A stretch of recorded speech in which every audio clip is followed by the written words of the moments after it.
going on, guys? Welcome on back to Second and Short and today's episode of Fantasy Fridays, where we're going to talk about our studs, duds, and sleepers for Week 11 of the NFL season. I am joined with my co-host Aaron Ben. Aaron, how are you? Doing great. Ready for a turnaround for my Tennessee Titans. How are you doing? I'm doing great. I don't know if I want to turn around from the Carolina Panthers. We'll find out. So let's get into it, right? Yeah, so let's talk about our studs first. And with our studs, we got a receiver, we got a running back. Who do you want to talk about first that we think is going to stand out?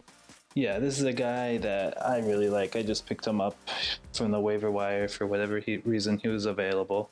And that's Damian Harris from the Patriots going up against the Texans. Harris is a player that over the last couple games over the last 3 games has gone over 100 yards twice. And going up against the Texans defense that is last in the league, allowing almost 170 yards per game on the ground.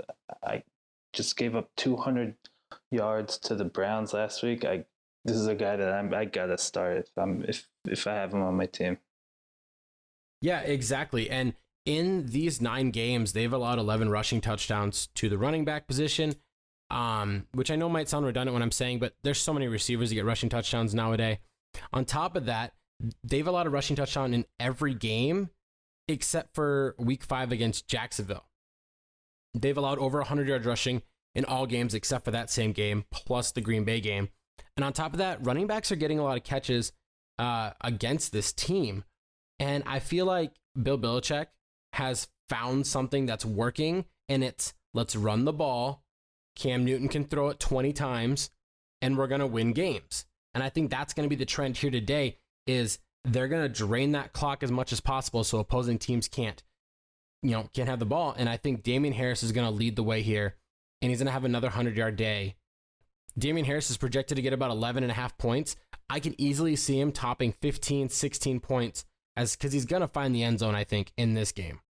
Yeah, and if he gets at least a touchdown, I could see him easily getting to 20 points, depending on touchdowns. Now, let's switch it up. Let's talk about a wide receiver. Let's talk about Keenan Allen. Now, I wanted to put Justin Herbert here as a stud. I felt like it was too obvious, so I kind of wanted to tone it back, but still talk about a Charger. Yeah, I mean, Chargers are playing the Jets, the 0-9 Jets, who've been terrible in all facets of the game, so pretty much anyone you start against them is going to do pretty well. I think Keenan Allen is a good pick. The last 3 games, he scored a touchdown in each of his last 3 games for the last 5. I know you're not supposed to rely on touchdowns or anything, but he's getting the ball consistently and he's finding the end zone. So I think he's a great pick against the Jets. But I mean, when you look at it though, in 9 games, they've allowed 9 receiving touchdowns to wide receivers. So when you look at that, I feel like Keenan Allen being on a touchdown streak, the Jets allowing a lot of receiving touchdowns, it just makes sense. Now, the Jets aren't the worst team statistically in every category, especially going up against fantasy teams. But I still think that whoever you have for Chargers is going to dominate. If you got Kalen Ballage, if you got Mike Williams, Justin Herbert, Hunter Henry, I think they're all going to feast. I think everybody's going to dominate. Right here, we're saying Keenan Allen is going to lead the pack. Projected 17.6 points. I would not be surprised again if that gets over 20. I could easily see a 9-catch, 95-yard touchdown day from this man here. Yeah, no doubt. I think he's going to have a good game. All right, now let's talk about some duds. We got a couple guys here that it's just me maybe. I don't see these guys being able to step forward and break out. And let's keep talking about the AFC, and we're going to talk about Baker Mayfield. Man, this guy has been on a slump lately in terms of production. He's doing enough to get his team to win games, and the run game obviously is a big factor in that. But Baker Mayfield is not fantasy reliable anymore, in my opinion. Yeah, he's too inconsistent. Besides the game against the Bengals where he went for 5 touchdowns, he's kind of been really hit or miss this season, and especially going up against a Philly defense that Darius Slay. I mean, we haven't seen any drop off in play since he came over from the Lions. I think it's going to be a tougher matchup. if you were planning on starting Baker Mayfield, which I don't think a lot of people were, I would probably try to find someone else this week. Yeah, it's just he's only completing 61% of his passes this year, and his touchdown to turnover ratio is about 2-1. It is 2-1 actually, and while that's not terrible, it's just he's not getting enough. He's just not getting enough points to the air, and the fact is, like, they're running the ball 25 plus times a game. He's not going to get those opportunities. He has only had 3 30 attempt games this year, but has not had one since week 5 against the Colts. So a team like Philly here, who gets a lot of pressure on the quarterback, they play great in man coverage. You know, they're not, everybody looks at Philly, everybody looks at the NFC East and just goes, they're bad. And that's, you're not wrong, but there's a lot of good things. A lot of these teams get pressure on the quarterback, and that's the thing here. To prevent them from their pass rushers getting pressure on Baker, the Browns are going to run the ball a lot. And if they're going to run the ball a lot, Baker's not throwing for touchdowns. And that's what I think we're going to have happen here as well. Yeah, and if you look at his last 2 games, he has not thrown a touchdown since that game against the Bengals. Didn't throw a touchdown against the Raiders, and didn't throw a touchdown against a really soft Houston Texans defense. They did run for over 200 yards, but you want to see him put up more than the 10 points that they put up and throw for at least a touchdown or 2. And so really just a lack of production over the last few weeks. All right, now let's talk about a tight end. We don't get to cover tight ends a lot and everything because, like I say, they're always hit or miss. We already know what we're getting. We're going to talk about Noah Fant. And Noah Fant looks like the real deal. He's a great for PPR. Like, he gets a lot of catches and everything. But here's the down factor. Drew Lock, as time of recording this, is not going to be playing. They got Rippon that's going to come in there. And Miami is really, really good against the tight ends here this year. So for me, Noah Fant is a dud this week. Do not play him. Yes, especially this Dolphins defense, which has really come into their own so far. And it looks like their own, like you said, opposing tight ends haven't been able to do a whole lot against the Dolphins defense. The Cardinals didn't really get any. I mean, they scored a lot of points, but none of that was really the tight ends. Did give up a touchdown pass to Hunter Henry last week, but it's just, if you get a team going up against the Dolphins, unless it's like a superstar player, I'm probably not going to be starting them anytime this season. So far in the season, through their 9 games, they have allowed 35 receptions, 302 yards, and 3 touchdowns to every tight end that they have went up against. Not just team's number 1 tight end. Like what I just said right there is what like Travis Kelce does in like 2 to 3 weeks. Yeah. Like, that's all that Miami is allowing all season. So in my opinion, this is going to be one of those games where you're going to have to hope that if Noah Fant gets 2 catches for 20 yards, they're 2 touchdown catches. Otherwise, avoid him. Go with somebody like Jared Cook, who's potentially on free agency, Darren Fells. I just think there's a lot of other options you can go with. Logan Thomas, just anybody else. Just avoid Noah Fant at all costs. Now, let's get into our sleepers. Aaron, it's time to get woke, man. And everybody dogs on this guy all the time. But you know what? He's cool. He's Joe Cool, man. Let's talk about Joe Flacco and why he's a sleeper for this week.